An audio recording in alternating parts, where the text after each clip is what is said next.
ngelajengaken pembahasan sing wingi nggih apa niku rukun salat. Ya. Wingi sampun pertemuan wingi sampun diterangno masalah niat dan masalah apa niku berdiri ketika sholat. Sakniki rukun yang sing nomor sekawan. Ar-rabi'u qiraatul Fatihah. Nggih. Rukun yang keempat, rukun sing kang nomor sekawan nggih niku napa? Naos Fatihah. Membaca Fatihah. Membaca Fatihah niki termasuk daripada rukun. Nggih. Lah niki ada pembahasan. Lah pripun kalau misalkan enten sing tiyang sing ingkang dhaif adhaifu ya Qur'anul Fatihah. Kalau misalkan ada orang yang boten saged ngaos Fatihah, misal kok napa niku tiyang niku misalkan mualaf baru masuk Islam misalkan gitu. Baru masuk Islam, nah baru masuk Islam niku kan tasih napa niku tasih belajar. Tasih belajar sak macamipun. Napa niku masalah nggih salat sak macamipun. Nah, termasuk daripada belajar niku nggih ngaos Fatihah. Lah ngaos Fatihah niku kan turut napa niku tertib. Lah pripun kalau misalkan tiyang mualaf niku kok napa niku boten saged ngaos Fatihah lah pripun? Lah gantose yang pertama napa? Qiraah ayat ya bijumlatil Fatihah. Ya yang pertama kalau misalkan boten saged ngaos Fatihah nggih niku ngaos saapale ayat yang sesuai dengan apa niku ayat panjangnya ayat sesuai dengan jumlah apa niku ayat Fatihah. Fatihah niku enten ayat. Pinten?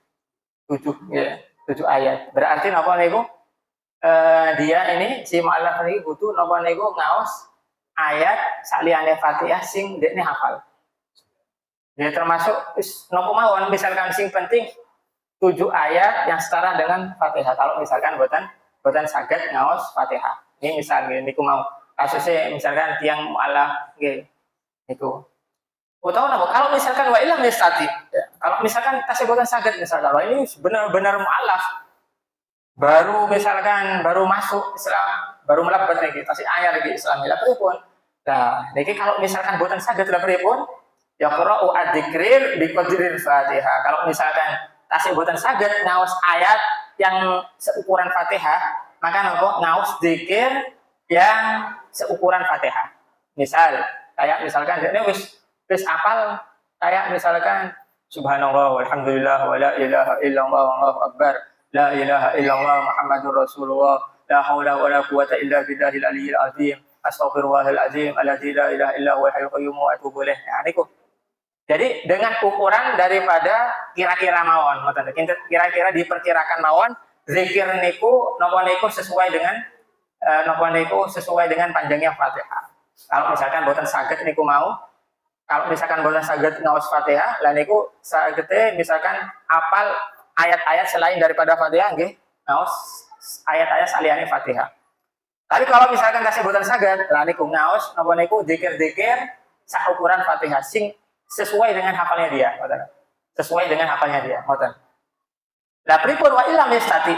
Lah kalau misalkan tasih boten saged pripun? Ngaos Fatihah boten saged. Kemudian lajeng ngaos napa niku ayat saliyane Fatihah nggih boten saged. Terus napa niku ngaos zikir nggih boten saged. Lah pripun? Wong ini wong baru masuk Islam.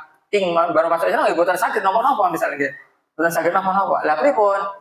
Wa ayyaskuta bi fadril Fatihah. Hendaknya dia itu diam seukuran orang itu membaca Fatihah. Nah, terus niku cuma meneng mawon. Diam aja seukuran orang itu membaca Fatihah. Seukuran kalau misalkan tiang niku ngaos Fatihah. Ngaos Fatihah niku pinten menit? Setengah sak menit enten mboten? Mboten nyampe nggih. Sak menit mboten nyampe lah ngoten. Paling enggak setengah menit misalkan 30 detik atau lebih, paling maksimal mungkin sak menit. Lah niku meneng sesuai dengan ukuran Fatihah. Lah niku terkhusus tiyang sing boten saged. Artinya nggih niku mau kasusnya tiyang sing kang mualaf niku mau. Nggih. Napa niku sing tiyang-tiyang sing baru mualaf, baru napa niku masuk Islam. Lah niku sing boten saged. Ngoten. Tapi nggak enten misalkan boten mualaf tapi tiang Islam tapi boten tahu sholat nggak sampai boten hafal Fatihah misalkan gitu enten apa boten? Ya mungkin enten. Nggih. Kula niku nate ren niku disuwani tiyang niku. Lah niku dekne niku napa niku? Matur teng kula. Napa niku? Lah pripun? Saat kula niku keluarga kula niku berantakan sak macam niku. Istri kula niku kabur, anak sak macamnya lah. Niku problem, problem keluarga. Lajeng kula tanglet sing pertama kula tangleti napa? Pak, jenengan salat napa boten? Pertama kula tanglet teng tiyang niku ngoten. Ngapunten Sat, kula pun dangu boten salat. Sejak kapan pun boten eling kula boten salat. Kula pun boten eling boten salat. Lah niku Pak, penyebab apa niku berantakan keluarga panjenengan nggih niku Mak. Jenengan boten salat. Pun sakniki mulai sakniki jenengan salat. Kapan nggih sakniki? Pas niku zuhur Pak. Nggih. Awal asar napa awal zuhur ngoten. Ayo napa niku sakniki salat. Terus dekne napa? Kula boten saged wudu. Niku saking dangu nih boten salat, boten wudu, boten. Ya pun anu kula wudu jenengan apa niku? Jenengan tiru. Nah, kemudian nggih sak niate wudu terus wudu dari awal sampai akhir dekne niru. Sampai sak salat kelas salat tasih eling apa boten pun boten eling blas. Sampai Fatihah nggih pun lali, carane ruku yo lali, carane i'tidal, carane sak macam lali. Dia pun jenengan pun manut kula mawon. Anu mawon napa niku imam. Nah, kula nggih mboten napa niku ya salat meleh. Pun sampun salat tapi karena napa niku ngajari dekne ben salat ya salat meleh. Ngoten. Nah niku mboten napa-napa hukumnya. Lah niku lho maksudnya. Terus tiyang niku walaupun misalkan KTP-ne Islam nggih enten sih. Mboten salat nggih enten apa mboten lho? Nggih enten kata. Lah niku saking mboten salat mboten tahu salat akhirnya mboten hafal Fatihah. Lah kalau misalkan koyo ngoten kasusnya kok dekne niku taubat nggih. Lajeng napa niku pengen tobat lan salat meleh kok boten saged ngaos Fatihah boten hafal Fatihah pripun? Maka nggih niki solusine ngeten. Nggih, solusine napa niku tiyang sing mualaf, tiyang sing napa niku tobat dangu boten salat boten hafal Fatihah. Lah niki solusine pertama nggih ngaos ayat saliyane Fatihah kalau tasih boten saged ngaos dzikir nggih saukuran Fatihah lajeng napa niku diem nggih menang saukuran Fatihah niku pun jalan terakhir nggih niku pun jalan terakhir lah perhatian yang dirahmati Allah Subhanahu wa taala lah rukun sing nomor sekawan niki qiraatul Fatihah niki keterangannya qiraatul Fatihah wa bismillahirrahmanirrahim ayatun minha nggih ngaos Fatihah niki nggih termasuk Bismillahirrahmanirrahim dia termasuk daripada ayat daripada Fatihah. Karena niku kalau misalkan tiang niku napa niku boten ngaos bismillah di dalam Fatihahnya maka batalat sholatuhu, maka batal salatnya. Jadi kalau misalkan orang tiang niku kalau misalkan boten ngaos napa niku bismillah di dalam napa niku Fatihahnya, ya niki menurut mazhab Al-Imam Asy-Syafi'i. Menurut mazhab Al-Imam Asy-Syafi'i niku batalat sholatuhu maka batal salatnya. Nah, para imam niku ngeten, nek teng napa niku, nek teng khususipun teng Jogja, nggih. Nek mungkin nek sumpama napa niku umume nek napa niku nek saliyane Jogja mungkin rata-rata nggih imam niku ngaos bismillah lah, nggih.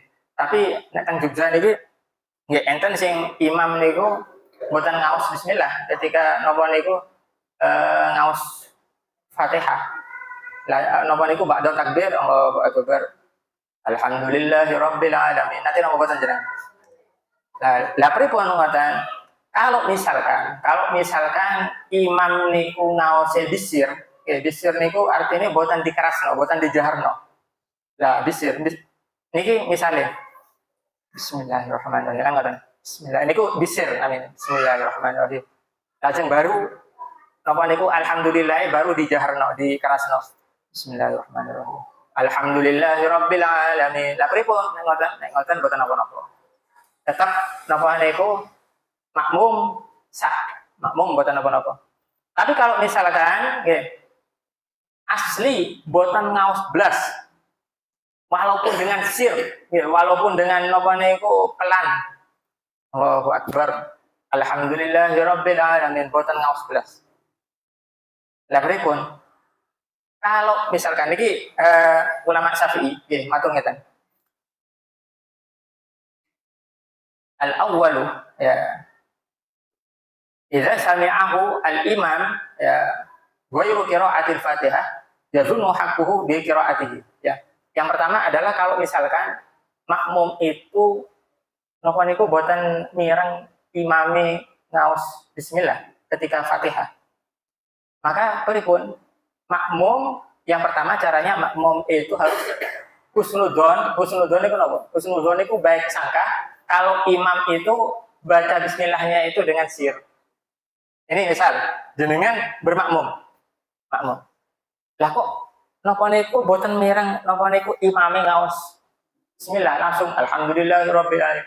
Lah pertama jenengan cara pertama jenengan napa niku husnudzon, baik sangka oh mungkin imamnya itu baca bismillahnya itu sir. Aku yang sing boten krungu aku misalkan. Imamnya baca bismillah dengan sir, lah kene sing boten krungu. Itu husnudzon amin. Lah nek koyo ngoten pripun? Nek koyo ngoten hukumnya boten apa-apa. Sah salatnya. Tapi kalau misalkan makmum itu nggak yakin dan tidak berhusnudzon kalau si imam itu boten ngaos bismillah. Lah pripun? Karena misalkan si makmum itu posisinya persis di belakang imam. Enten teng 15, kalau misalkan sir kan pasti krungu lah walaupun seketikan bismillahirrahmanirrahim ngoten. Tapi kok niki blas boten krungu blas. Lan kalau makmume niku yakin lah dia enggak ngaos bismillah. Lah pripun? Kalau misalkan dia itu sudah sholat, ya bagaimana sikap daripada makmum ayam bagi mufarokoh ya, yaitu mufarokoh. Artinya mufarokoh niku napa? Pisah saka imam. Maksudnya pisah saka imam pripun? Lah berarti pun mutus sholat daripada jamaah. Mutus sholat daripada jamaah. Artinya niatnya itu sudah keluar daripada jamaah bersama imam. Niatnya niku napa niku niat keluar daripada jamaah imam, berarti dia niku napa sholat yamba. Berarti niku dekne niku napa niat sholat yamba lan niku. Kalau misalkan si makmum niku napa niku boten yakin belas kalau misalkan napa niku imam ngaos bismillah ketika Fatihah. Lah karanten niku, lah kok mungkin jenengan enten pertanyaan, lah kok enten imam sing boten ngaos bismillah niku napa niku alasannya? Ya mungkin karena mereka itu mengikuti mazhab daripada mazhab Imam Malik. Mazhab Imam Malik, sanes mazhab Imam Syafi'i nggih. Indonesia niki kita ini kan mazhab Imam Syafi'i. Indonesia mayoritas mazhab Imam Syafi'i. Kalau mazhab Imam Malik niku Fatihah di dalam sholat niku boten ngaos napa niku bismillah. Hukumnya pripun kalau mazhab Imam Malik nggih? Di antara daripada 4 imam, ya, di antara daripada 4 imam. Imam Imam Hanafi. Imam Hanafi niku hukum daripada membaca bismillah ketika sholat, niku hukumnya sunnah. Lajeng Imam Ahmad bin Hambal, niku nggih sami sunnah. Kemudian Imam Malik niku ngaos bismillah di dalam sholat niku hukumnya makruh. Biasanya sing imam-imam sing boten ngaos bismillah niku Imam Malik. Kalau Imam Syafi'i wajib menjadi rukun. Kalau misalkan boten napa niku gawe bismillah berarti batal sholat. Berarti ngeten kalau dirunut. Kalau misalkan Imam Hanafi, kalau misalkan ngaos bismillah di dalam sholat, kalau misalkan dia nggak baca bismillah di dalam sholat, ya itu sudah nggak apa-apa. Kalau misalkan Imam Hanafi. Tapi kalau misalkan ngaos bismillah di dalam sholat, maka dapat kesunahan. Ngoten nggih? Dapat kesunahan. Begitu juga dengan Imam Ahmad bin Hambal. Kalau misalkan nggak ngaos berarti boten napa-napa tapi dapat kesunahan. Kalau Imam Malik, kalau misalkan baca bismillah, boten dapat kesunahan. Gitu. Kalau misalkan nggak baca bismillah nggak apa-apa. Tapi kalau misalkan baca bismillah nggak dapat kesunahan. Tapi tiga-tiganya ini, kalau misalkan baca bismillah, ngaos bismillah, boten menyebabkan batalnya sholat. Tapi terkhusus daripada Imam Syafi'i, kalau misalkan kebalikannya, kalau misalkan boten ngaos bismillah, maka bisa menyebabkan batalnya sholat. Nah, karanten niku, ya. Kalau khususnya di Indonesia itu, ya di Indonesia, kalau misalkan makmumnya itu adalah apa istilahnya global. Ada yang bermadzhab Imam Syafi'i kan mayoritas Imam Syafi'i. Kok misalkan imamnya itu selain daripada mazhab Imam Syafi'i, kan berarti bukan ngawas bismillah. Lah tapi seharusnya si imam, walaupun dirinya itu si imam itu bermazhab selain daripada Imam Syafi'i seperti Imam Malik, ya itu ya seharusnya baca bismillah. Kenapa? Kalau misalkan dirinya itu nggak baca bismillah, itu bisa menyebabkan seluruh makmumnya itu batal. Kenapa? Makmumnya itu bermazhab Imam Syafi'i semua. Tapi kalau misalkan dirinya itu membaca bismillah, dirinya tidak akan batal sholatnya dan menyelamatkan sholatnya daripada makmum. Apa namanya? Kalau misalkan si imam bermazhab Imam Malik atau mazhab yang lain, kalau misalkan apalagi kalau misalkan dia bermazhab Imam Hanafi atau Imam Ahmad bin Hanbal dapat kesunahan, gitu loh. Kalau misalkan Imam Malik kan nggak dapat kesunahan. Kalau misalkan seperti itu, tapi makmumnya selamat. Kenapa? Karena yang ikut sama dia mazhabnya mayoritas Imam Syafi'i. Kenapa? Karena di Indonesia.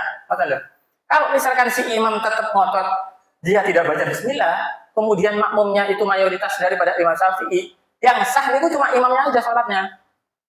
Makmumnya nggak sah. Nah, berarti apa? Berarti imamnya egois. Berarti imamnya itu egois. Boleh napa niku boten ngaos bismillah boleh.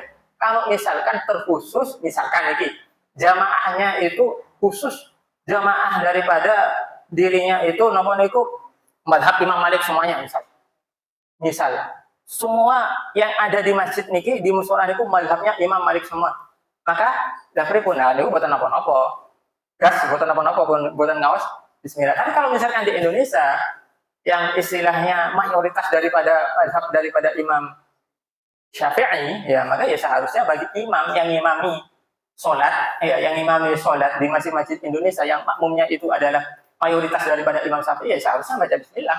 Kenapa ya? Itu tadi menyebabkan makmumnya itu boten sah. Atau paling enggak kalau misalkan dia tidak mau baca bismillah, paling enggak baca sir. Nah, ini paling aman. Bukan sama sekali boten ngawas bismillah. Jadi paling aman kalau misalkan ini paling mentoknya kalau misalkan buatan ngaus bismillah tapi ngausnya dengan sir, tapi agak didengerin biar makmum di belakangnya juga dengar dia baca sir. Oh ya ngoten iki. Bismillahirrahmanirrahim. Ya ngoten. Nah niku aman ngoten. Ngoten iki. Itu napa niku termasuk daripada hukum daripada baca basmalah. Ya. Kalau di napa niku Mekah Madinah niku kan tetap ngawas bismillah tapi dengan sir. Kalau di Mekah Madinah niku kan imamnya gitu malah napa niku dengar semua itu dengan sirnya niku bismillahirrahmanirrahim. Kan enggak tahu. Nah, itu kalau di Mekah Madinah niku. Itu adalah tentang bismillahirrahmanirrahim. Ajeng sing nomor napa niku? Sing nomor gangsal niki adalah ar-ruku. Ar-ruku. Ruku, Rukun daripada yang kelima daripada napa niku salat itu adalah ruku. Ruku niki enten salate. Apa itu? Allah yaqsida bihi ghairahu. Ya, hendaknya kalau misalkan ruku itu tidak bermaksud selain daripada ruku. Maksudnya pripun enggak bermaksud selain ruku. Jadi orang itu berdiri dari membaca Fatihah, setelah membaca Fatihah ataupun setelah membaca surat ruku. Lah ruku ini menunjuknya dia itu bukan sebab yang lain. Dia memang berniat untuk ruku, berniat untuk ruku. Nah kalau misalkan pas bakdo ngawas Fatihah, bakdo ngawas surat, kok enten nyamuk arep napa niku nomplok teng rai. Akhirnya ini untuk menghindar nyamuk akhirnya sekalian ruku misalkan. Karena pun napa niku rampung ngaos Fatihah, rampung ngaos napa niku surat kok enten nyamuk, akhirnya ini niatnya menghindar sekalian ruku. Allahu Akbar misalkan. Lah pripun boten sah. Soalnya apa? Niatnya bukan murni untuk ruku. Niatnya bukan murni untuk ruku. Nah, jadi kalau misalkan ruku niku butuh murni untuk ruku, bukan selain daripada ruku. Nah, ngoten. Lajeng napa? Jadi kemudian syarat berikutnya apa? Ayatun nabi goiri inhinas. Hendaknya rukuk itu tidak posisinya itu tidak inhinas. Apa itu inhinas? Ya. Inhinas itu adalah yarfa' ra'sahu, ya. Yarfa' ra'sahu, ya. Wa yuqaddim sadrahu. Jadi inhinas itu adalah mendongakkan kepala, ya. Kemudian memajukan dada. Ini selain daripada tidak sah rukuknya, ini perbuatan yang haram. Jadi gimana ya? Jadi ketika rukuk, ininya kepalanya itu diginikan, ngerti? Dongak. Kajang dada ini agak diginikan. Jadi berikut nih prakteknya. Ji. Ngadep sini, Ji. Coba Ji, rukuk Ji. Rukuk, sujud. Lah, dangak. Allah, dangak ke atas. Ini apa namanya? Dada ini agak diginikan. Agak diangkat, Ji. Membusung. Lah, membusung kemudian kepalanya ngangkat. Lah, kayak gini. Kepala ngangkat, ini agak dibusung. Ini namanya inhinas. Inhinas niku kalau misalkan rukuknya seperti ini, maka apa? Maka boten sah rukuknya dan itu adalah haram. Itu adalah haram. Nggih. Jadi apa namanya? Ini adalah rukuk nggih. Nggih. Tetap ini dulu apa namanya? Untuk taklim kita malam ini. Insyaallah semoga bermanfaat.